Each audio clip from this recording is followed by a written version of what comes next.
So what's it like, and should you travel in a pandemic? Stay tuned.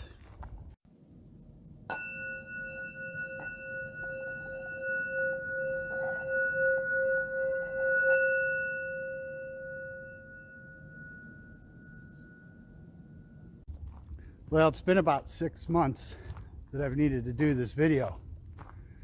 And basically, it's talking about my experience in traveling to Nepal and the Himalayas during the pandemic. Now, I arrived on May 3rd, and the country went into lockdown, meaning no domestic or international flights, no travel in the Kathmandu Valley, amongst others, at all. And they did that. I finally got out sometime June, toward the end of June.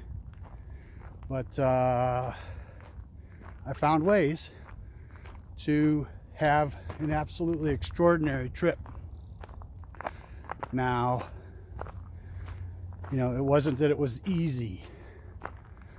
To start off with, normally when I plan a trip like that, done so several times in the past, a few emails, maybe a wire transfer, credit card, something like that, and just go.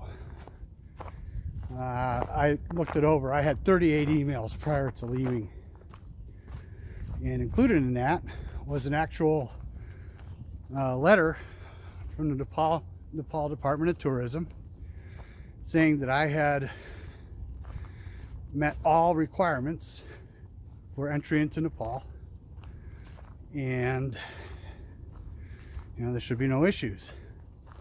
So I get to the airport in the United States for a transfer to I was going to Philadelphia for my international flight, and I didn't have a PCR test. I didn't need a PCR test to get into Nepal. I didn't need a PCR test at the time to get into Doha, Qatar, into their airport. There was no PCR test requirement for getting on a flight, especially not a domestic flight to Philadelphia. Didn't matter. So $250 later, I had a rapid PCR at the airport. So it was just a start of everything. But anyhow, got to Nepal, no problem. Got in, no problem. No one after that ever asked to see my PCR test. So the information the airline had was inaccurate. So you just got to roll with those kind of punches. But anyway, so I get there, and I did take a PCR on arrival. That was the requirement in Nepal at the time. And results came back in 12 hours. Went to a hospital, got a PCR. Results came back actually less than 12 hours. Negative, which meant that I could continue on my trip. Fly from Kathmandu up to Lukla in the Himalayas, and then start my trek in the Himalayas. Take that, United States. We can't get tests done in 4 days. But anyway, so that was the 3rd when I arrived. Took my PCR on arrival, and on the 5th they went into lockdown. So there I was, and had to come up with an alternate plan because there were no planes, no flights. Couldn't fly to Lukla. And because I was dealing with a company, they were able to get me a piece of paper that basically said,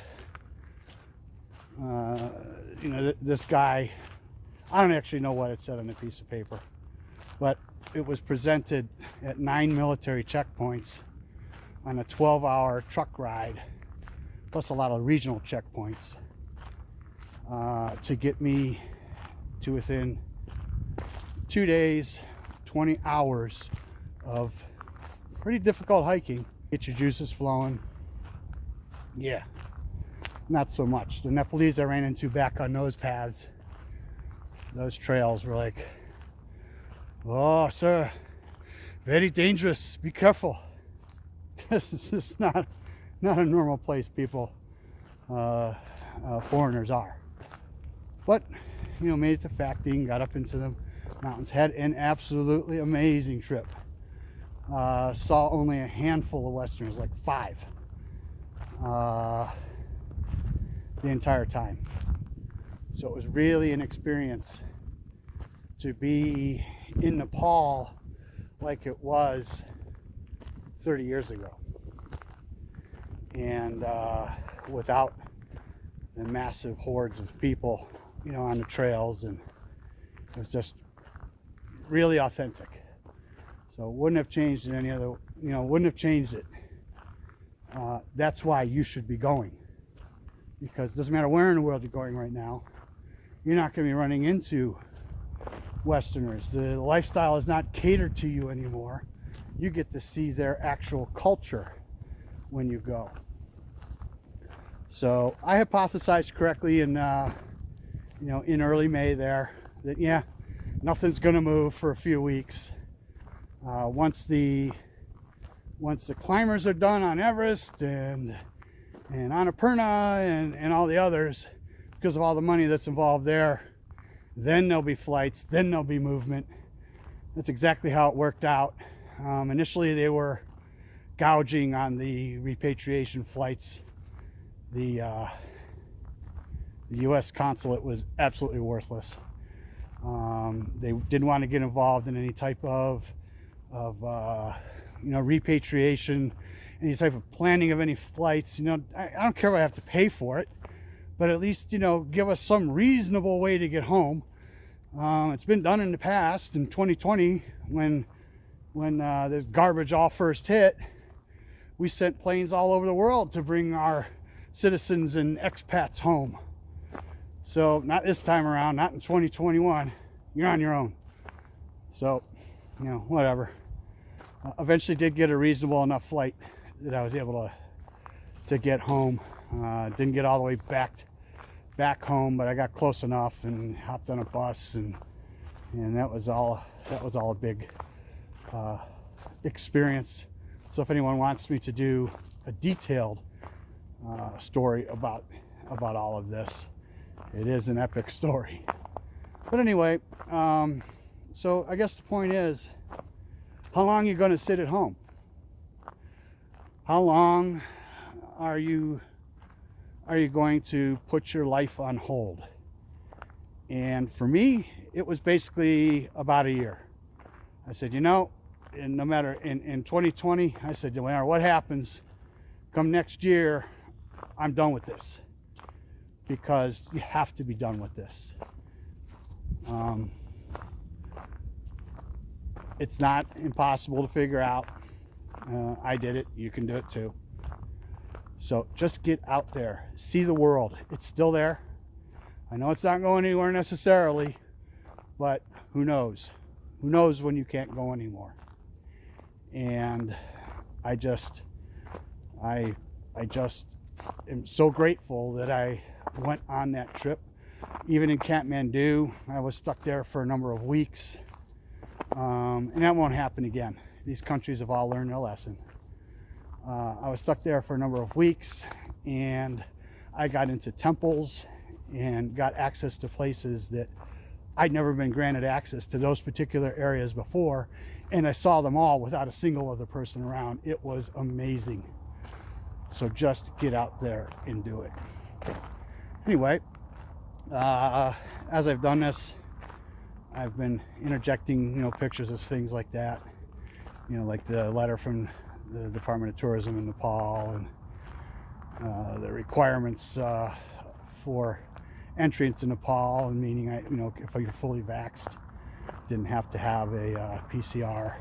But that's about it. Now, I'm going to be doing another video here immediately after this one, talking about who I used, you know, what company I've been working with in Nepal for 27, 28 years, many trips, and in my estimation, are the best at what they do.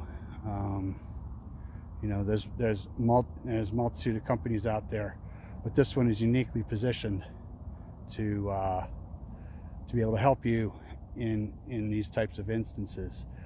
So while you could fly into Kathmandu and book an airfare, you know, into Lukla and or a bus to Juri and start walking and all of that kind of stuff, it's always been a good idea in a country halfway around the world to have someone on your side that has your information, that has your insurance information, that if anything happens, they can step in on your behalf.